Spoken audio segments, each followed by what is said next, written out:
Good morning friends. तो मैं अभिजीत कुमार दुबे समृद्धि IAS के यूट्यूब चैनल पे आप सभी का हार्दिक स्वागत करता हूं, अभिनंदन करता हूं दोस्तों।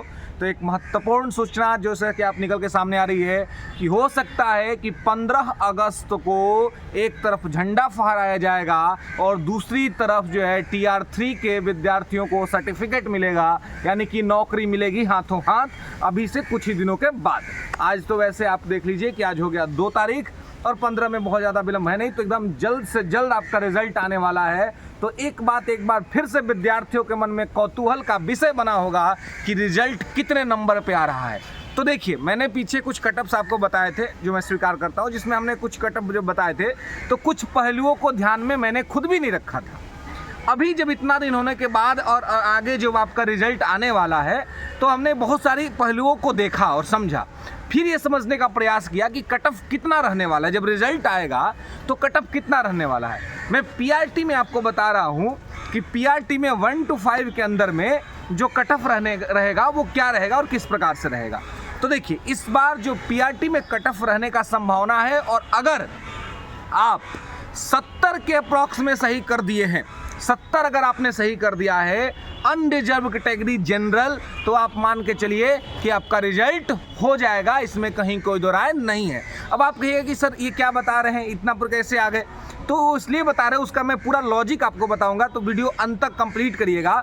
वो मैं सारी बातें आपको बताऊंगा कि आखिर क्यों अनरिजर्व कैटेगरी में PRT में 70 भी अगर आपने सही कर दिया तो आपका रिजल्ट आ रहा है, इसमें कहीं कोई दो राय नहीं है। क्लियर है? अब आप देखिए कि ऐसा मैं क्यों कह रहा हूं और किस स्थिति में कह रहा हूं, इस बात को गहनता से समझने का प्रयास करिएगा लॉजिकली। एक तो ये 70 मैंने मैक्सिमम बताया, और मैं मिनिमम बता रहा हूं कि 48-45 तक भी, 45 तक यानी कि 45 तक भी रह सकता है कटअप, यानी कि जो आपको रिजर्वेशन में रिजर्व कैटेगरी में जो लोग रहेंगे उनको जो मिलेगा, तो उसमें 45 तक भी, यानी कि 45 से लेकर 70 तक के बीच के लोग सेलेक्ट होंगे लगभग, है ना। तो इतना आपको लगता है इतना कम कटअप क्यों जाएगा? तो मैं आपको बता रहा हूँ कि लगभग इस बार PRT में जो सीट है वो 27,000 के अप्रॉक्स है। कितना है? 27,000 के अप्रॉक्स है। और आप TR 3 का TR 1 की अगर बात करेंगे तो TR 1 में जो है वो जितने सीटें पर फाइट हुई थी PRT में, वो जो लगभग सीट था वो 62,000 अथवा 72,000 के अप्रॉक्स में था, ठीक है। जिसमें से 29,000 समथिंग जो सीट था वो नियोजित शिक्षकों का था। क्लियर है? और उसके अलावे जो है 29,000 नियोजित शिक्षकों का था, लगभग 20,000 के अप्रॉक्स में जो RTE से जो इन्फॉर्मेशन निकल के सामने आई थी उसमें बाहरी लोग थे, है ना, जो महिला और पुरुष ये सब, तो टोटल मिला करके वो हो जाता है 50,000 के लगभग में, ठीक है। तो अगर हम 62,000 का आंकड़ा माने तो 10,000 लगभग सीट बचता है, अगर 72,000 का माने तो 20,000 लगभग सीट बनता है। चलिए हम 72,000 का आंकड़ा ही मान लेते हैं, तो 20,000 ही सीट था। तो उस समय TR 1 में अनरिजर्व कैटेगरी का जो कटअप रहा था वो 67 नंबर रहा था। कितना? 67 रहा था कटअप, ठीक है। PRT की मैं बात कर रहा हूँ, TR 1 में 67 नंबर रहा था, और वो घटते जो है वो उसमें 48 जो है महिला का था, और महिला मतलब ये EWS क्लास में। तो आप समझ सकते हैं कि TR 1 में सीट कम था, उतना ज़्यादा सीट नहीं था, मतलब जो बचा हुआ जिस पर फाइटिंग हो रहा था, मैं ये कह रहा हूँ जिस पर उस समय के विद्यार्थी फाइट कर रहे थे, नए विद्यार्थी, वो 20,000 सीट पे फाइट कर रहे थे 22,000 पर। तो उस समय क्या कटअप रहा?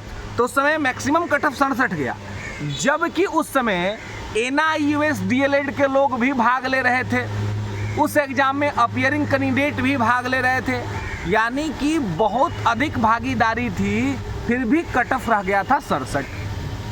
अब आप इसी को TR 3 से तुलना कीजिए। मैं TR 2 में कटअप बहुत हाई गया था, उसकी बात इसलिए नहीं कर रहा हूँ क्योंकि TR 2 में सीट कम था और भाग लेने वाले विद्यार्थी बहुत ज़्यादा थे, तो इसलिए वहाँ पर स्वाभाविक है कि कटअप जो है सो आगे जाता।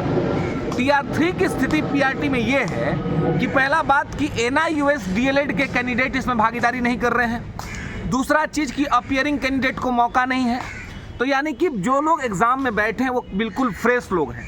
साथ ही कल सीटेट का रिजल्ट आया है परसों, उसके बेसिस पे मैं बता रहा हूँ कि बिहार से केवल 5% विद्यार्थी पास हुए।